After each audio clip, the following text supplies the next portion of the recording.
Bismillahirrahmanirrahim. Assalamualaikum warahmatullahi wabarakatuh.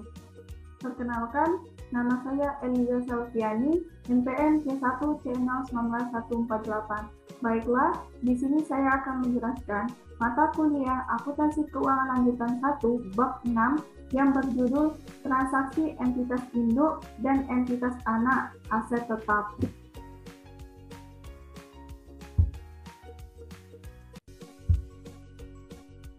Transaksi antara entitas induk dan entitas anak aset tetap, yaitu yang masih melibatkan antara entitas induk dan entitas anak, apakah dalam bentuk transaksi hulu atau transaksi hilir. Maka pembagian transaksi di bab ini ada beberapa macam. Yang pertama, transaksi hulu. Yang kedua, transaksi hilir.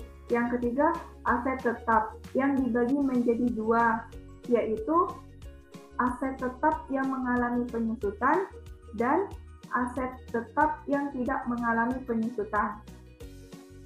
Aset tetap yang tidak mengalami penyusutan itu untuk pengelompokannya terkait dengan penjualan aset tetap yang tidak disususkan, misalnya tanah.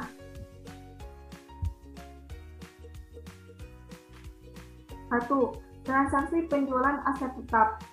Ketika dua entitas sudah bergabung menjadi suatu entitas yang satu kesatuan entitas usaha, maka antara entitas itu akan terjadi transaksi-transaksi baik hulu maupun hilir. Contohnya, transaksi penjualan aset tetap. Sedangkan aset tetap sudah diatur dalam PSAK 16, yaitu aset tetap ini digunakan untuk mendukung operasional perusahaan. Contohnya, menghasilkan barang sistem produksi. A. Dampak terhadap pencatatan entitas induk dan jurnal eliminasi. Dampak terhadap pencatatan entitas induk untuk transaksi hulu, yaitu bagi entitas induk ketika menjual aset tetap pada entitas anak disebut dengan disposal aset tetap atau penghentian aset tetap. Penghentian aset tetap ini bisa disebabkan dengan beberapa macam. Yang pertama, aset tetap dijual. Yang kedua, aset tetap dihentikan penggunaannya. Dan yang ketiga, aset tetap dihentikan karena ditukar. Artinya, aset tetap diserahkan kepada pihak lain, sehingga di pencatatan entitas induk tersebut dihapuskan. Yang kedua itu ada bagi entitas anak. Ketika membeli aset tetap dari entitas induk disebut entitas memperoleh aset tetap. B. Dampak terhadap jurnal eliminasi. Maka dari transaksi penjualan aset tetap yang dilakukan oleh entitas induk kepada entitas anak atau sebaliknya, maka di sisi pencatatan entitas yang memiliki aset tetap akan mencatat adanya keuntungan atau kerugian dari penjualan aset tetap. Selanjutnya, untuk menentukan keuntungan atau kerugian dari penjualan aset tetap itu berbeda dengan penjualan persediaan.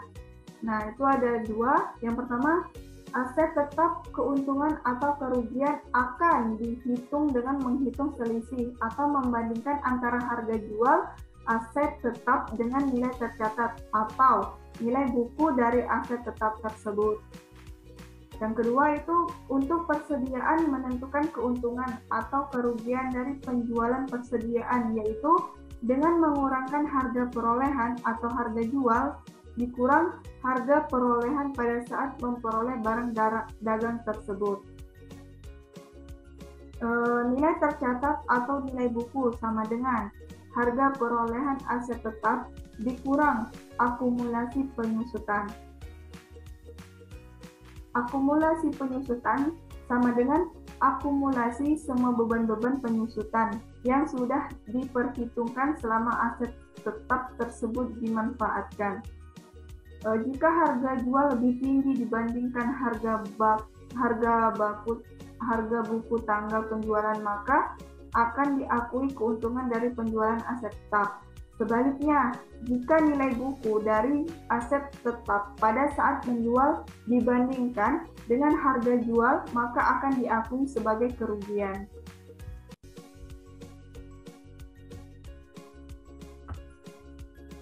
Selanjutnya, entitas induk akan mencatat jurnal untuk transaksi terkait keuntungan atau kerugian pada saat penjualan dan pada saat proses menyiapkan laporan keuangan konsolidasian, akan menangguhkan pencatatan dari keuntungan atau kerugian sebagai keuntungan atau kerugian yang belum terrealisasi.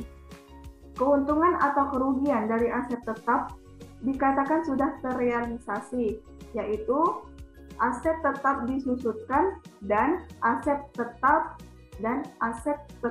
tidak disusutkan. Aset tetap yang tidak disusutkan contohnya tanah. Ketika entitas anak telah menjual aset tetap berupa tanah kepada entitas non-afiliasi, maka keuntungan atau kerugian itu sudah terrealisasi selama aset tetap berupa tanah masih berada di entitas anak sebagai pembeli. Keuntungannya atau kerugiannya dari penjualan aset tetap berupa tanah itu belum terrealisasi dan akan ada pencatatan untuk penangguhan keuntungan atau kerugian yang belum terrealisasi. Berikut ada dampak transaksi penjualan aset tetap tidak disusutkan terhadap pencatatan entitas induk dan jurnal eliminasi. Contohnya, dampak transaksi penjualan tanah terhadap pencatatan entitas induk dan jurnal eliminasi. Ada 3 peristiwa yang terjadi. Peristiwa 1 yaitu aset tetap berupa tanah oleh entitas induk yang dibeli dari entitas non-afiliasi, maka tanah itu diperoleh. Peristiwa 2, aset tetap berupa tanah memiliki entitas induk dijual kepada entitas anak. Maka bagi entitas anak ketika membeli dari entitas induk, maka tanah itu diperoleh. Peristiwa 3, entitas anak menjual tanah kepada entitas non-afiliasi. Maka akan ada 3 skenario yang mungkin terjadi, yaitu skenario 1, seluruh peristiwa itu terjadi pada periode yang sama, contohnya tahun 2015. Maka pada skenario ini, keuntungan atau kerugian skenario 1 sudah terrealisasi, tidak perlu membuat jurnal eliminasi.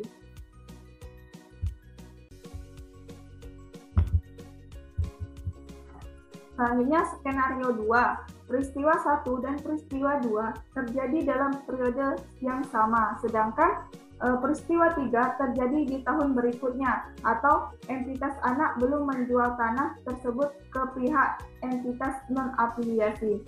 Maka keuntungan atau kerugian atas penjualan tanah tersebut akan ditangguhkan karena belum berhasil terjual ke entitas non-afiliasi. Maka harus dibuat jurnal eliminasi, yaitu berupa keuntungan atau kerugian penjualan yang sudah dicatat di pembukuan entitas induk pada saat entitas induk menjual kepada entitas anak. Skenario 3 itu peristiwa 1 dan peristiwa 2 terjadi di tahun sebelumnya dan peristiwa 3 terjadi di tahun berikutnya dan menjadi fokus utama untuk pencatatan keuntungan atau kerugian dari penjualan aset tetap. Maka telah dikatakan terjadi keuntungan atau kerugian yang terrealisasi, sehingga entitas induk akan mencatat jurnal. Keuntungan atau kerugian atas penjualan tanah tersebut harus ditambahkan sebagai komponen laba rugi konsolidasi pada periode berjalan dan entitas induk membuat jurnal eliminasinya. Selanjutnya itu aset tetap yang disusutkan. Contohnya peralatan atau mesin atau bangunan. Ketika menjual peralatan ke entitas anak, misalnya di tanggal 1 Januari 2019, kemudian selama tahun 2019, entitas induk sudah memanfaatkan aset tetap peralatan itu selama 1 tahun. Jadi, pada saat tanggal 31 Desember 2019, entitas induk sudah mengakui keuntungan atau kerugian dari penjualan peralatan tersebut. Sehingga keuntungan atau kerugian dari aset yang disusutkan dikatakan terrealisasi ketika sejalan dengan pemanfaatan aset tetap, bukan pada saat dijual. Artinya, keuntungan atau kerugian atas penjualan aset tetap antara entitas induk dan entitas anak akan terrealisasi pada saat pelepasan atau penggunaan aset tetap. Selanjutnya itu ada transaksi hilir, penjualan aset tetap tidak disusutkan. Artinya, yang menjual adalah entitas anak kepada entitas induk, sehingga akan ada pencatatan keuntungan atau kerugian dari penjualan. Misalnya, tanah, maka yang dicatat oleh entitas anak dan di pencatatan entitas induk mencatat penangguhan keuntungan atau kerugian yang belum terrealisasi, hanya mengakui berapa besar porsi atau persentase kepemilikan. Oke, selanjutnya mungkin itu saja yang dapat saya jelaskan untuk materi bab 6. Lebih dan kurang saya mohon maaf. Saya akhiri. Assalamualaikum warahmatullahi wabarakatuh.